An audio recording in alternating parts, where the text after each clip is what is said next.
क्या आप अपने विचारों से परे जा सकते हैं? क्या आपने कभी महसूस किया है कि आपका मन कभी शांत नहीं रहता, कभी पुरानी यादों में खो जाता है, तो कभी भविष्य की चिंता में डूब जाता है, या आपको हर वक्त किसी न किसी चीज की तरफ खींचता रहता है, कभी खुशी, कभी क्रोध, कभी भय, कभी दुख।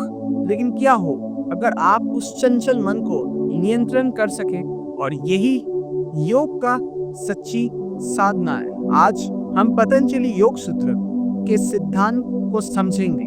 पतंजलि योग सूत्र का जो पहला श्लोक है वो है ये है कि योग चित्त वृत्ति निरोध।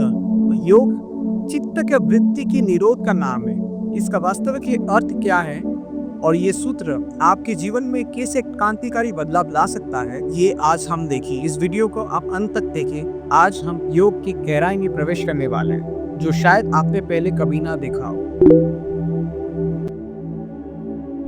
महर्षि पतंजलि ने योग को बहुत ही सरल लेकिन गहरे अर्थ में परिभाषित किया है। योग का अर्थ है चित्त यानी मन के जो वृत्तियां हैं उनको नियंत्रित करना।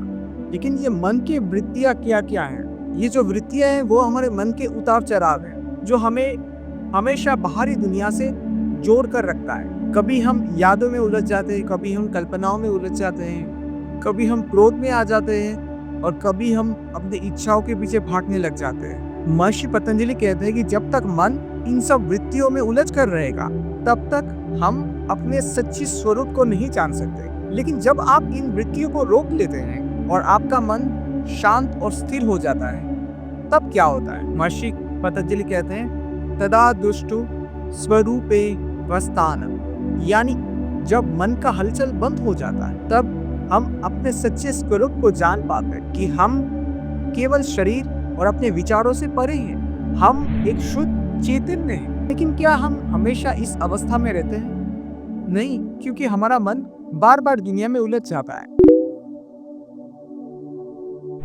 उसके बाद महर्षि पतंजलि कहते हैं वृत्ति स्वरूपयम इतरत्र। इसका मतलब ये है कि जब आप योग की अवस्था में नहीं रहते तब आपका मन बाहर की दुनिया में उलझ जाता है और वो बाहर की दुनिया को असली मानने लग जाता है, अपने जो सच्ची स्वरूप है उसे भूलकर। सोचिए, जब आप कोई फिल्म देखते हो और आप उसमें इतना डूब जाते हैं कि आपको अपने सीट में जो बैठे हुए हैं उस सीट का तक एहसास नहीं होता, या फिर जब आप कोई चिंता में इतने डूब जाते हैं कि समय का एहसास ही नहीं होता, या फिर जब आपको गुस्सा आता है, क्रोध आता है और आप अपने होश खो देते हैं। इन सभी स्थितियों में क्या होता है?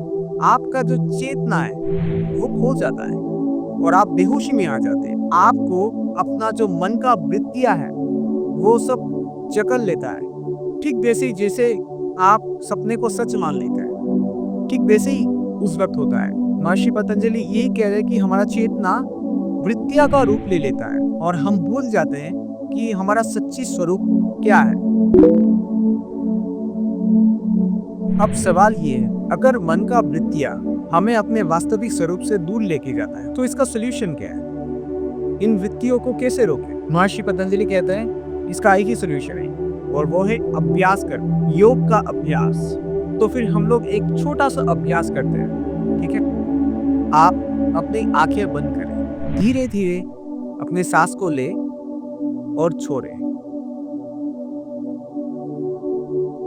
अब आप अपने विचारों को देखें, बस देखें, उन्हें पकड़ने की कोशिश ना करें।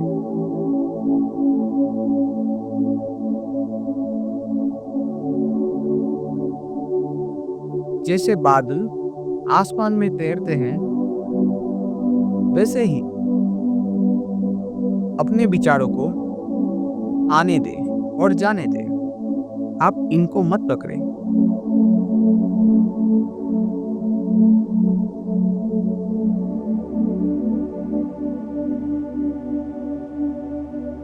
अब धीरे धीरे आप अपने चेतना को इन विचारों से हटाकर अपने भीतर ले आए।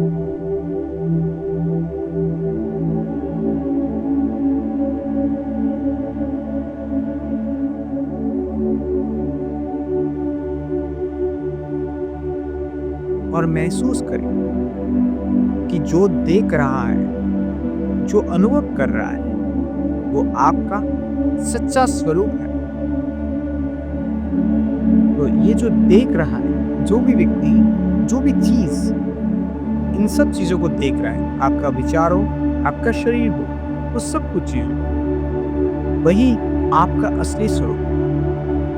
और यही योग का अवस्था है कि अपने चैतन्य को जान के, अपने चैतन्य के स्वरूप में स्थित होकर रहना। पतंजलि कहते हैं कि योग का उद्देश्य संपूर्णता प्राप्त करना है। आप अभी इस वीडियो को देख रहे हैं, अब एक पल के लिए ध्यान दीजिए, जो देख रहा है वो कौन है, और जो सुन रहा है वो कौन है, जो अनुभव कर रहा है इस वीडियो को देखिए वो कौन है। जब आप अपने अंदर लौटते हैं तो आप पाते हैं कि आप किसी भी चीज को देखते हैं, महसूस करते हैं, लेकिन आप उनसे बंधे हुए नहीं हैं, वो आपसे अलग है। और यही योग है। योग का अर्थ है आप अपने भीतर लौटना। आप अपने भीतर लौटे और अपने जो असली स्वरूप है उसके साथ जुड़ जाना, एक हो जाना और अपने संपूर्णता को महसूस करना।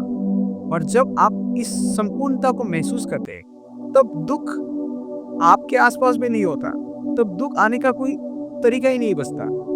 और जब हम अपने सच्चे स्वरूप में स्थित होते हैं और तभी हम आनंद, शांति और पूर्णता का अनुभव करते हैं। आशा करता हूँ आपने इस वीडियो में जो कुछ भी देखा, सुना, आपने समझा। और अगर आपको ये वीडियो अच्छा लगा तो इस वीडियो को जरूर लाइक, शेयर और इस चैनल को सब्सक्राइब करना बिल्कुल ना भूलें, ताकि और भी इस तरह का वीडियो आप देख पाए। और आप इस सूत्र के बारे में क्या सोचते हैं तो मुझे जरूर बताइए कमेंट सेक्शन में। याद रखिए, आप सिर्फ शरीर नहीं है, आपके विचार भी नहीं है, आप शुद्ध चैतन्य हैं। आप स्वयं में स्थित रहे, जागरूक रहे और अपने दिव्यता को पहचानें। नमस्कार।